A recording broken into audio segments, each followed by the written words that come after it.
नमस्कार दोस्तों, सनातन धर्म की इस पवित्र और ज्ञानमयी यात्रा में आपका हार्दिक स्वागत है। आज हम एक ऐसे रहस्य को समझने वाले हैं जो केवल एक धार्मिक परंपरा नहीं है, बल्कि प्राचीन खगोल विद्या और ब्रह्मांड के नियमों से गहराई से जुड़ा हुआ है। जरा सोचिए, दुनिया का सबसे बड़ा मानव समागम कुंभ मेला, जहां एक ही समय पर करोड़ों लोग पवित्र नदियों के किनारे एकत्र होते हैं। हरिद्वार, प्रयागराज, उज्जैन और नासिक, ये चार स्थान कुंभ मेले के मुख्य केंद्र हैं। लेकिन सबसे बड़ा प्रश्न यह है, कुंभ मेले का समय कैसे तय होता है? प्राचीन समय में लोगों को कैसे पता चल जाता था कि अब कुंभ का पवित्र समय आने वाला है?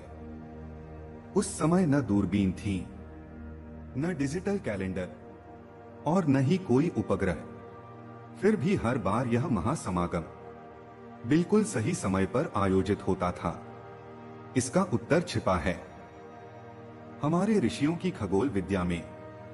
खगोल विद्या का अर्थ होता है आकाश, ग्रह, नक्षत्र और उनकी गति का अध्ययन।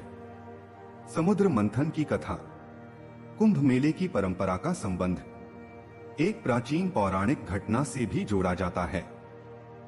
समुद्र मंथन। समुद्र मंथन का अर्थ होता है समुद्र को मथकर उसमें छिपे अमृत को प्राप्त करना। पुराणों के अनुसार जब देवता और असुर अमृत प्राप्त करने के लिए समुद्र मंथन कर रहे थे, तब अमृत कलश अर्थात अमृत का घड़ा लेकर देवताओं के राजकुमार जयंत वहां से भाग गए। इस दौरान अमृत की कुछ बूंदें पृथ्वी के 4 स्थानों पर गिर गईं। ये 4 स्थान थे प्रयागराज, हरिद्वार, उज्जैन और नासिक। इसी कारण इन स्थानों पर कुंभ मेले का आयोजन किया जाता है। लेकिन यह केवल एक आध्यात्मिक कथा नहीं है, इसके पीछे एक खगोलीय गणना भी छिपी हुई है। गणना का अर्थ होता है सटीक हिसाब या कैलकुलेशन। ब्रह्मांड की प्राकृतिक घड़ी। हमारे ऋषियों ने आकाश को एक प्राकृतिक घड़ी की तरह समझा। प्राकृतिक घड़ी का अर्थ है प्रकृति के नियमों से चलने वाली समय की व्यवस्था। इस घड़ी के सबसे महत्वपूर्ण 2 ग्रह माने गए हैं, सूर्य और गुरु ग्रह। गुरु ग्रह को आधुनिक विज्ञान की भाषा में जुपिटर कहा जाता है। ज्योतिष के अनुसार गुरु ग्रह लगभग 12 वर्षों में सूर्य के चारों ओर अपना एक पूरा चक्र पूरा करता है। इसी कारण लगभग हर 12 वर्ष बाद कुंभ मेले का आयोजन होता है। यह कोई संयोग नहीं है, बल्कि एक सूक्ष्म खगोलीय गणना का परिणाम है। सूक्ष्म का अर्थ होता है बहुत ही बारीकी से किया गया अध्ययन और गणना। ग्रहों का विशेष संयोग। कुंभ मेला तब आयोजित होता है जब सूर्य और गुरु ग्रह कुछ विशेष राशियों में प्रवेश करते हैं। राशि का अर्थ होता है आकाश का वह भाग जहां ग्रह अपनी गति के दौरान पहुंचते हैं। उदाहरण के लिए हरिद्वार कुंभ, जब गुरु ग्रह कुंभ राशि में होता है और सूर्य मेष राशि में प्रवेश करता है। मेष राशि को अंग्रेजी में एरीज कहा जाता है। प्रयागराज कुंभ, जब गुरु ग्रह वृषभ राशि में होता है और सूर्य मकर राशि में होता है।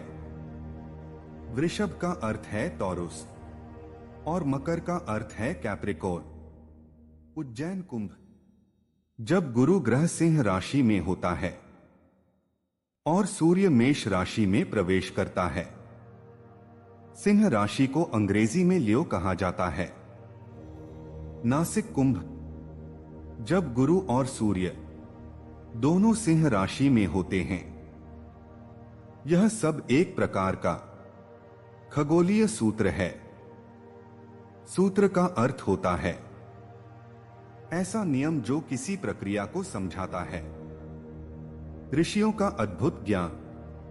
सबसे आश्चर्यजनक बात यह है कि हमारे ऋषियों ने केवल ग्रहों की गति ही नहीं समझी, बल्कि उन्होंने यह भी समझा कि इन ग्रहों की स्थितियों का प्रकृति पर क्या प्रभाव पड़ता है।